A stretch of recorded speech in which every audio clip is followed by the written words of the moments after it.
Dal Rione San Vito ci spostiamo nuovamente dalle parti della concattedrale, andiamo in particolare al Parco Archeologico delle Mura Greche, dove oggi si terrà la giornata dell'Uno Parco dedicata interamente a Massimo Battista, non solo, oggi all'ex consigliere attivista, fondatore, tra i fondatori del Comitato Liberi e Pensanti, anche l'intitolazione e la dedicazione dell'area proprio per ricordare il suo impegno e la sua lotta. Di questo parliamo con Mimmo Battista, che è uno dei membri del Comitato Liberi e Pensanti, ma anche e soprattutto fratello di Massimo. Buongiorno Mimmo. Ciao Francesco, buongiorno, un saluto a tutti i radioascoltatori di Radio Cittadella. Un'iniziativa per ricordare l'impegno e la lotta di Massimo a favore della sua comunità, il Parco Archeologico, insomma, quantomeno nella volontà di una parte della comunità tarantina diventa il Parco Massimo Battista. Ma credo che sia il minimo che possa accadere. Stiamo facendo questa intitolazione, che è veramente un'intitolazione morale nelle more, che questa poi diventi anche formale, perché riteniamo che sia il momento giusto, che l'insegnamento di Massimo non vada dimenticato, e sono certo che in maniera bipartisan un po' tutta la politica, ma tutta la comunità tarantina non può che essere d'accordo con questa iniziativa che riguarda una persona che ha dato tantissimo a questa città in termini di impegno, e di cui si sente proprio un vuoto, una mancanza non solo politica ma civica, che è unanimemente appunto riconosciuta da un po' da tutti.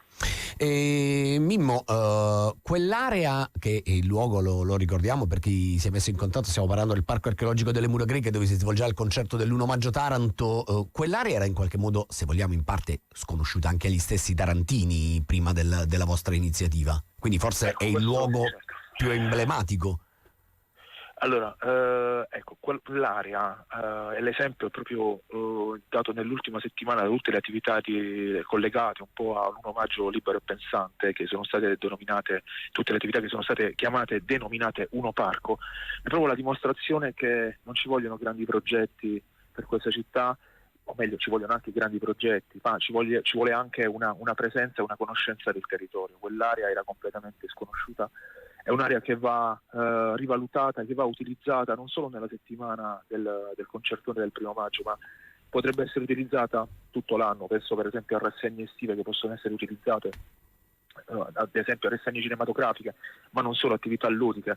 È un'area che va utilizzata, come dicevo, tutto l'anno, e questo è l'insegnamento che ci ha dato Massimo, perché è stato uno tra quelli che hanno riscoperto, hanno tirato fuori quella porzione di nostra città che è veramente bella, che poi è posta in un quartiere che probabilmente ne ha bisogno. Certo.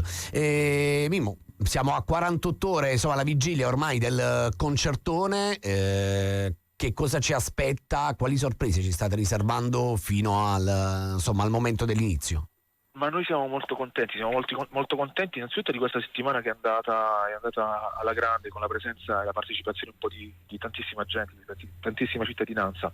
Ricordiamo che il 1 maggio non è soltanto un concerto, ma è una giornata di lotta su temi che sono veramente importanti. Se poi vogliamo appunto ricordare il discorso artistico, siamo anche qui contenti, perché la direzione artistica ha voluto, rispetto agli anni passati, dare una nuova vita. Insomma, ci sarà una parte dedicata per esempio alla musica elettronica, però voglio ricordare a tutti che avremo la presenza di Tommy Cash, che è uno che probabilmente fra 10-15 giorni è tra i papabili vincitori dell'Eurovision, e tutti ci chiedono come siamo riusciti a portarlo, e questa è la forza del comitato, della credibilità che si è costruita in tutti questi anni.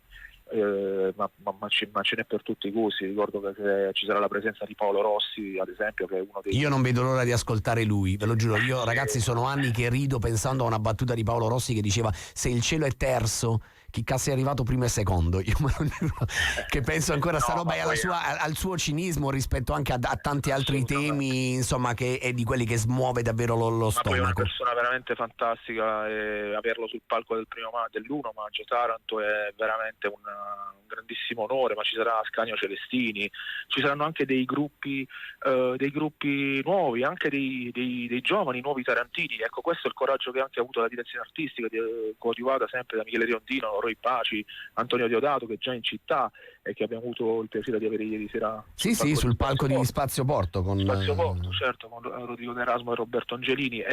Questa è la cosa bella del Nuovo Maggio Taranto, l'empatia e l'amore che tantissimi artisti dimostrano verso la nostra città e che poi vedi Taranto e poi resta, perché veramente molti di loro ormai sono di casa e comunque vi invitiamo veramente a partecipare e a contribuire a questa manifestazione che è ormai unanimemente riconosciuta tra le più importanti in Italia e che, ricordo, costa davvero niente alla comunità tarantina, ma costa invece in termini di impegno ad un gruppo di pazzi scatenati rivoluzionari. Ecco, questo ci tengo a dire, Francesco, consentimelo. Allora, Massimo era considerato un po' aveva un carattere buono, in realtà era simpaticissimo, aveva sempre la battuta pronta. Io ricordo diciamo i nostri scontri tra me e Massimo, poi finivamo in realtà a parlare della nostra infanzia ai cortili di via Garibaldi e Certo, lì si rideva davvero di gusto. Cortile della Madonna, Esatto. per la precisione, io ti dico che comunque era una persona preparatissima, una persona che stava sulle carte, era una persona che faceva della politica veramente un servizio civico e che poi dimostra, come gli è stato riconosciuto, che la politica non è tutta una cosa schifosa, scandalosa, è un'arte nobile e la gente gliel'ha riconosciuto, glielo riconosce ancora oggi.